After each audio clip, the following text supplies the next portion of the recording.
Hello. When it comes to deciding whether or not to leave your narcissist, there are a lot of reasons that we've discussed that are kind of clinical, really, right?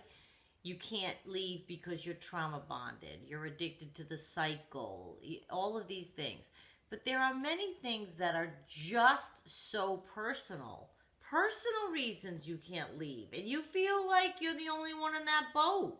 Nobody understands. They talk about trauma bonding this and addiction that. They don't get it. I just don't feel, number one, this is number one, no one's going to love me like they did. No one ever will. Nobody's ever loved me like that, and nobody ever will. That's a really personal reason that some people might feel that they embark on. Now, here's the thing. Not only will someone, and I guess you're thinking of the good parts when you say something like that. No one will love me like that. You're thinking of the good parts. Somebody not only will, but it'll be better because hopefully it'll be without all of the other accoutrement that accompanies a relationship with a narcissist. But the key is, and I'm not trying to make anyone leave anybody. I'm just trying to point out, if you are otherwise engaged or occupied with someone, the other person can't find you. You know what I mean? It's that whole open a door, close a door, open a window, all that business. They can't find you if you're occupied in another relationship. So you would have to, in order to find someone that would love you like that again, you would have to exit one relationship and be open to receive another. So you'll never find them if you're in it with somebody else. So no one will ever love you like that. Don't tell yourself that, because that is not true. Okay? That is not true. You have to free yourself to be open. And then you may find someone that loves you 10,000 times more that you never even pictured could exist. Am I right? Okay. Number two, I just can't picture life without them. I just can't, period. Their voice, their scent, you have a future plan together. But you can have a stronger, healthier future by yourself, concentrating on your own health, inside, up here, mind, body, soul. You can have a more solid future by yourself than with someone that's bringing you down that way. I don't know if you ever looked around your life and looked at what might be ill-affected by your narcissist, but maybe it's holding you back in your job. Maybe you have an opportunity of a lifetime in your job and you keep saying no because you're a narcissist. Maybe your child lives in a different country and you're an adult and they want you to go live with them and you say no because you're a narcissist. Maybe, whatever the future is, it could be a little thing. A little thing. You want to take dancing lessons, they won't let you because they don't want to go, but they don't want you dancing with somebody else. It could be the most mundane activity or the biggest change of life. Either way, your future, I promise, would be different without them. And that's what scares you. People don't like change all the time. They tend to stick with what's normal, right? Minnie, stop eating your paw. Minnie's eating her paw. If you were to free yourself up to have a different kind of future, who knows what it would look like? Who knows? Anything is possible. So I understand that you think, well, he's my whole future. That's what we planned. What would it look like? I get it. I get it. Number three, intimate relations were off the chart. Well, to this I would say, you think that they are. And to this I would say, it's just a guess. But I would just say that acrobats are not sex. And you could have things that await you, like nurturing could await you, gentleness could await you, intimacy could await you. All of the things that I know are not getting with your narcissist could await you if you were not with them. So when you say to yourself, intimacy is off the chart, why? They're trying to make you feel like it is. And you know what it is? They think that they're loving you so well, and it has nothing to do with us anyway. They love us so well in the capacity that they think they're loving us so well, so that they can feel good about themselves that they put so much effort into loving us. There's nothing to do with us. So keep that in mind. Number 4, he does everything. I wouldn't even know how to do anything. I've never done anything. He does everything in the whole house. Okay, so you have a housekeeper, a houseboy, a house girl, somebody that runs your world, right? Whether it's pay bills, cook, clean, whatever it is.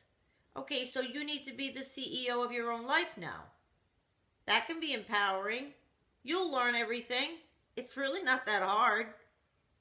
Don't feel helpless. Do not be stuck because you feel helpless and that there's no way out and that you don't think that you could possibly navigate the tricks and trades of the world, the house, the kids, the business, whatever it is, you will learn. You're an amazing warrior. You've been through this. If you can handle what you've been through, you can certainly handle learning a couple of things that he or she may take care of for you. Oh my God. Oh my God, please. Even Minnie set up for that one. Number 5. Our worlds are so intertwined. Friends, family, we've been together forever. How would it go? He golfs with my brother every Sunday. She goes to the hairdresser with my mother. What would come of all that? It would change. It would change like this. And I'll tell you right now, I'm a child of divorce. 3 times. Both parents, both siblings, myself. It's all around me. And guess what? And these are marriages that lasted 10 years, whatever. You move on. Life shifts and changes, and there's some adjustments, and new friends come in, and old friends go out, and new partnerships are formed. It happens, but it's very possible, and it happens all the time. And it could be better. And guess what? It always was better. Because if there's a divorce, there's a reason there was a divorce. So that turmoil leaves, and a new happiness and peace comes in, generally is how it works. And you adjust to that, and that becomes your new normal. Do you know what I'm saying? Number 6. He promises to change and be my everything. He's learned, he's sorry. That's why you're not leaving? Because he promises? Is that number 436 that he promised? 3,927 that he promised? Number 4 that he promised? If somebody keeps promising something and then keeps breaking it, that obviously is evidence that they don't value their own word or their own promise if they keep breaking it and breaking it and breaking it. So you need to look at that and say, it kind of takes the meaning out of the 437th promise. If they keep promising and keep breaking it. Oh, but this time, I caution you to look at the history of whether or not they kept their promises. That's what I caution you to do. Number 7, but when we laugh, we have fun when we're on. Okay, that's fine.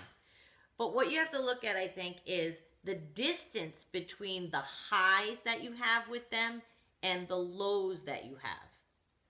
There's such a huge distance that you shouldn't have to live like this. I'm ready to take medium all the time. I'm being facetious. I want it all. And that doesn't mean you're high up here all the time with somebody. It means that you have normal life challenges, but maybe they're in the middle. Your lows don't need to be way down here anymore. And with every high that you have, there's a low that accompanies it. Normally in a cycle, because we've talked about it, maybe their cycle is every 12 hours. So you just had a blast. You're coming off the greatest night ever. Mine was every 12 hours. So in 12 hours, something would hit. And it would be a miserable few hours. So I want you to give thought to the reasons. They're very personal to you. I'm not trying to convince you to do anything. But I want you to give thought to those very personal reasons. And say to yourself, can I surpass these things? They're not really that big of a deal. And I know they feel like a big deal to you. I'm not trying to minimize If you've never done things on your own and that's a huge corner to turn. I get that. I'm not trying to minimize it. I'm just trying to bring to your mind that it is possible and that people do it all the time. They do it every day. So just be strong with yourself and look at your situation day to day and start asking yourself, I could do this. I think I could do that. Just something to think about. Okay, bye.